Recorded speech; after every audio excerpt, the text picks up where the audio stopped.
Yo, what's going on, guys? It's Chase. Welcome back to a brand new video. In today's video, we're going to be kind of doing a little bit of a relaxing and informative video.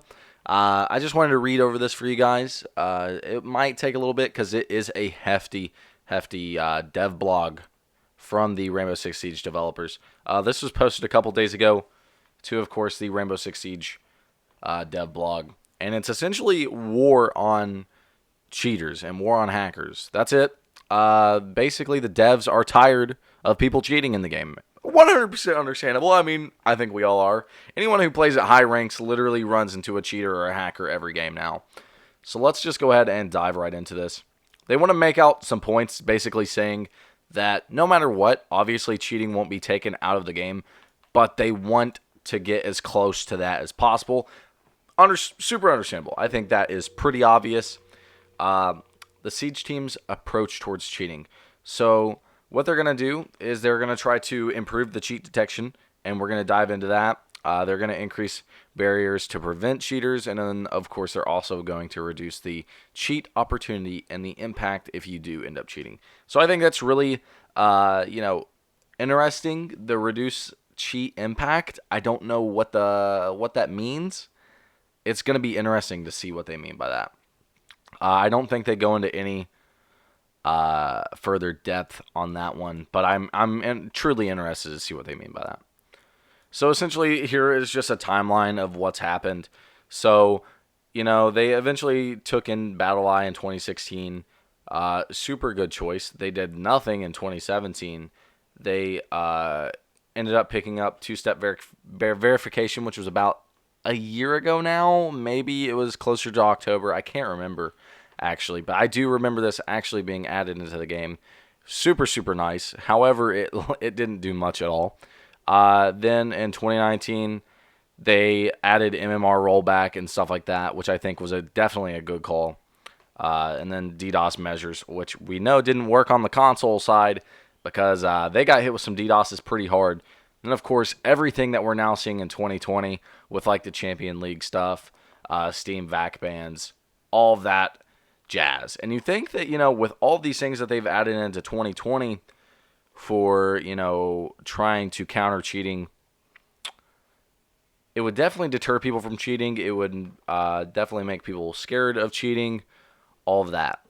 But it doesn't. And, of course, we're going to see more cheaters during this little area right now because right now the Steam Summer Sale is going on. So Siege is obviously going to be a whole lot more acquirable, I guess you could say.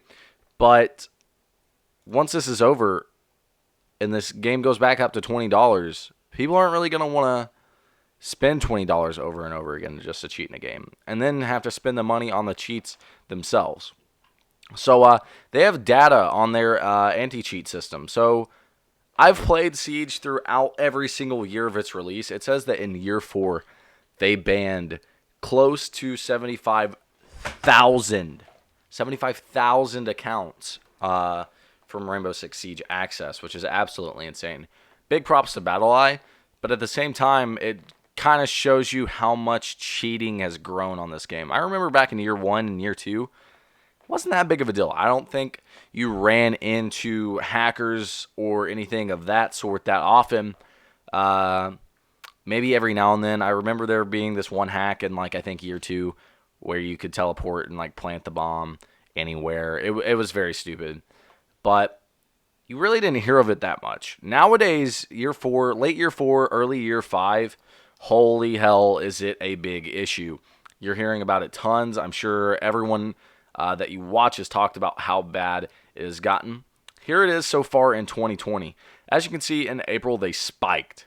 And that's, I think, due to the fact that quarantine was going on. You see, March was around the time that halfway through March was around the time that quarantine started. So March to April, huge jump, right?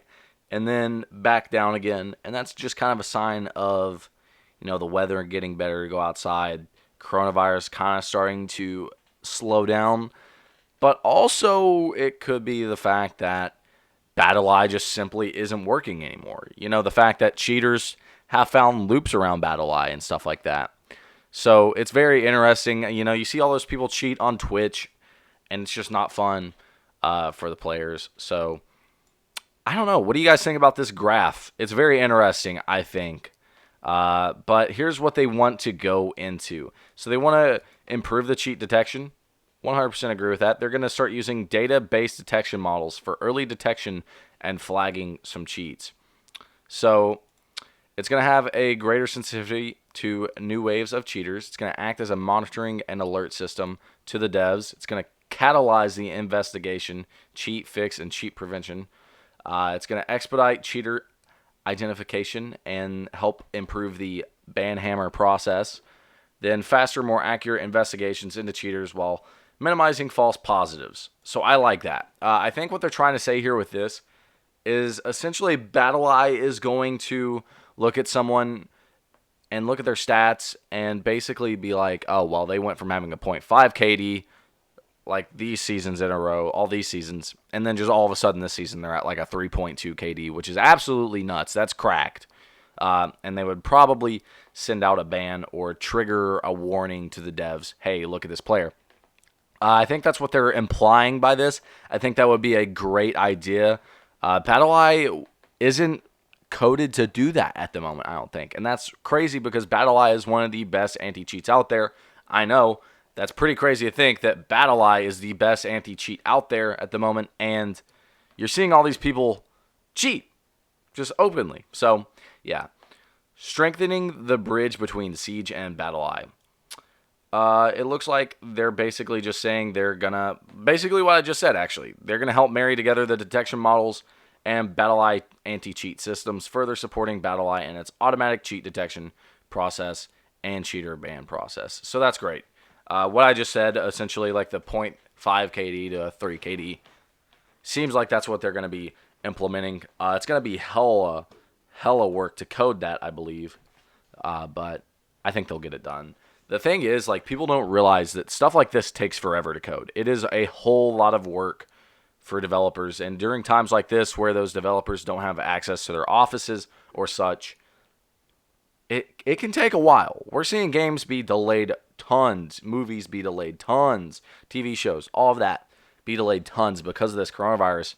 I don't think people realize how much of an impact that takes on people actually trying to make something. Making life difficult for cheaters using cheats. Let's go. This is great. So it's going to basically, they've added PvE XP level caps, which makes botting and grinding low-level accounts for cheaters to use as throwaway accounts difficult. That's great. I like to see that they increase the level actually all the way to 50. That way it makes it to now where even if you aren't that great at the game, you can't play in ranked. Like, no one wants to play ranked with someone who doesn't know what they're doing. That's just the honest truth. And then as well, it's a grind to get to level 50. It definitely is. You got to know the ins and outs of the game to get to level 50. And you should know by the ins and outs of the game by level 50. So, yeah, that's good. Because that's how people would get to level 25, I believe is what it was. It was 25 or 30. They would just go into Terrace Hunt and grind. So that's good. Love it. Increases the clearance level requirements for ranked. Great. That's just level 50. Increased champion prerequisites. That's basically how many games you have to play to be able to even get into Champion League. So, great. Making life difficult for cheat developers. This is something that's cool too because people don't realize that cheats are developed, then they're sold to some third-party black market system, if you want to call it that, and then from that market, they're then bought by the actual cheater themselves. So that's basically all they go into there. Reduction of vulnerabilities, cheat opportunities, and impact of cheats. So this is actually what I wanted to read about. For the past 3 years, we have been working to fortify system after system through major refactoring efforts to make Siege systems more robust, secure, and cheat-resistant in the long term. Okay, cool. I mean, we knew that. Cheat devs take advantage of current vulnerabilities to concoct their cheats. So when we assess vulnerabilities, we must also predict that future content could potentially introduce new points of weaknesses later on.